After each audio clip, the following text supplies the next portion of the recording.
মোহাম্মদ নবী গো আপনার ভালোবাসায় আল্লাহর আলী হওয়া যায়। নবী গো আপনার ভালোবাসায় আল্লাহর দিদার পাওয়া যায়। আল্লাহুম্মা সাল্লি আলা সাইয়্যিদিনা মাওলানা মুহাম্মদ ওয়া আলা আলি সাইয়্যিদিনা মাওলানা মুহাম্মদ। কবে যে যাব মদিনা হে রাসূল, কবে যে পাব মদিনা, কবে যে যাব মদিনা হে রাসূল, কবে যে পাব মদিনা। আল্লাহুম্মা সাইয়্যিদিনা মাওলানা মুহাম্মদ ওয়া আলা আলি সাইয়্যিদিনা মাওলানা মুহাম্মদ। একদিন সবাই আমাকে ভুলে যাবে, কেউ তো মনে রাখবে না। সবাই আমাকে কবর দিয়ে চলে যাবে, নবী গো আপনি বুঝলেন না। আল্লাহুম্মা সাল্লি আলা সাইয়্যিদিনা মাওলানা মুহাম্মদ ওয়া আলা আলি সাইয়্যিদিনা মাওলানা মুহাম্মদ।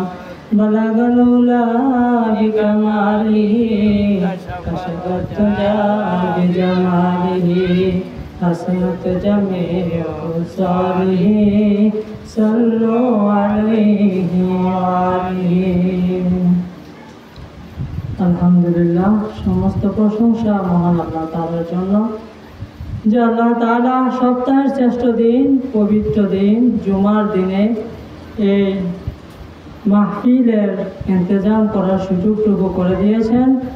তাই আমরা অন্তরের অন্তরস্থল থেকে মহান আল্লাহ তাআলার দরবারে শুকরিয়া আদায় করি। আলহামদুলিল্লাহ, লক্ষ কোটি দরুদ তার চেয়ে অধিক বেশি প্রিয় নবী হযরত মুহাম্মদ মুস্তাফা সাল্লাল্লাহু আলাইহি ওয়াসাল্লামের প্রতি, যাকে সৃষ্টি না করলে পৃথিবীর কিছুই সৃষ্টি হতো না। তার জন্য সবাই একবার দরুদ পাঠ করি সাল্লাল্লাহু আলাইহি ওয়াসাল্লাম। قال الله تعالى كل نفس ذائقة الموت। আল্লাহ তাআলা পবিত্র কোরআন কারিমে বলেন, প্রত্যেকটা প্রাণীকে মৃত্যুর স্বাদ গ্রহণ করতে হবে। এই দুনিয়া সাময়িক, পরকাল একটা জগৎ আছে যেখানে মানুষগুলা চলে গেলে আর কখনোই ফিরে আসে না। যখন মানুষকে আমরা দাফন করে দিয়ে আসি, তখন মানুষগুলা চলে যাওয়ার পর মুনকার নাকির ফেরেশতা সওয়াল জবাবের জন্য কবরে আসেন। তাকে 4টা প্রশ্ন করা হয়। 1 নম্বর প্রশ্ন, মান রব্বুকা, তোমার রবকে, তোমার প্রতিপালককে। যারা মুমিন তারা সমুচ্চরে তারা বলতে পারে আমাদের সৃষ্টিকর্তা আল্লাহ সুবহানাহু ওয়া তাআলা। মান দীনুকা, তোমার দিন কি? যারা মুমিন তারা নির্ভয়ে বলতে পারে ইসলাম। মান নবিউকা, তোমার নবীকে। যারা মুমিন তারা বলতে পারে আমার নবী হযরত মুহাম্মদ মুস্তাফা সাল্লাল্লাহু আলাইহি ওয়াসাল্লাম। আরেকটা অতিরিক্ত প্রশ্ন করা হয়, মান হাদা রাজুল, নবীজিকে দেখিয়ে বলা হয় এই লোকটা কে, বলতে পারো? যারা মুমিন, যারা মুত্তাকি তারা চিনে ফেলে আর বলে হাজা রাসূলুল্লাহ, এটাই আল্লাহ তাআলার রাসূল। তখন মুমিন ব্যক্তিকে ফেরেশতা বলে মারহাবা, স্বাগতম, তোমার জন্য জান্নাতের বিছানা, বিছানা হলো অনন্তকালের জন্য, তুমি ঘুমিয়ে থাকো।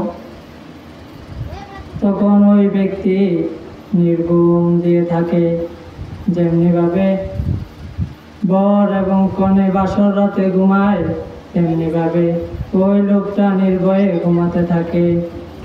যখন কিয়ামতের মাঠ অনুষ্ঠিত হবে, যখন ইসরাফিল আলাইহিস সালাম সিংহায় ফুৎকার দিবেন, তখন হঠাৎ করেই তার ঘুম ভাঙবে, বলবে কে জাগালো আমাকে, কে জাগালো? তখন সম্মানিত ফেরেশতাগণ বলবেন এখন কিয়ামতের মাঠ, বান্দার হিসাব নিকাশের সময় এসে গেছে। যখন বান্দাগুলা হিসাব নিকাশের সময় এদিক ওদিক দৌড়াতে থাকবে, কারো গায়ে কোনো কাপড় চোপড় থাকবে না, বিভৎস থাকবে। আম্মা জান আয়েশা সিদ্দিকা রাদিয়াল্লাহু তাআলা আনহা বলেন, ইয়া রাসূলুল্লাহ, নবী গো, ওই কঠিন মুহূর্তে মানুষগুলা কি কেউ কারো দিকে তাকানোর সময় পাবে না? নবীজি বললেন, না আয়েশা, না আয়েশা, ওই সময় মানুষগুলো পেরেশান থাকবে, নিজে ইয়া নাফসি বলতে থাকবে, কেউ কারো দিকে তাকানোর সময় থাকবে না। আমাদের নবী হযরত মুহাম্মদ মুস্তাফা সাল্লাল্লাহু আলাইহি ওয়াসাল্লাম সাল্লাল্লাহু আলাইহি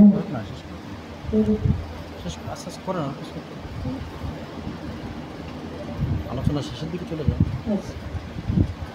রাসূলুল্লাহ সাল্লাল্লাহু আলাইহি ওয়াসাল্লাম তার উম্মতের জন্য পাগল করা হয়ে থাকবেন। তিনি একবার দৌড়ে যাবেন ওই পুলসিরাতের কিনারায়, আবার দৌড়ে যাবেন মিজানের পাল্লায়, আবার দৌড়ে যাবেন কোন বান্দাকে জানি জাহান্নামের দিকে টেনে নিয়ে যাওয়া হচ্ছে। নবীজি বেকুল হয়ে থাকবেন, সিজদায় পড়ে থাকবেন, আল্লাহ তাআলাকে বলবেন, ইয়া আল্লাহ তাআলা, আপনি আমার গুনাহগার উম্মতকে মাফ না করা পর্যন্ত আমি আমার মাথা উত্তোলন করব না। আল্লাহ তাআলা বলেন, ও রাসূল, আপনি মাথা উত্তোলন করুন, আপনি যা বলবেন তাই হবে।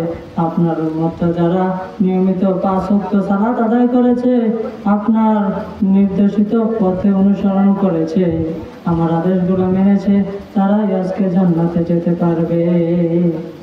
তাই আমাদের কর্তব্য হলো প্রতিদিন 5 ওয়াক্ত সালাত সময় মতো আদায় করা, আর রাসূলের প্রতি বেশি বেশি দুরূদ পাঠ করা।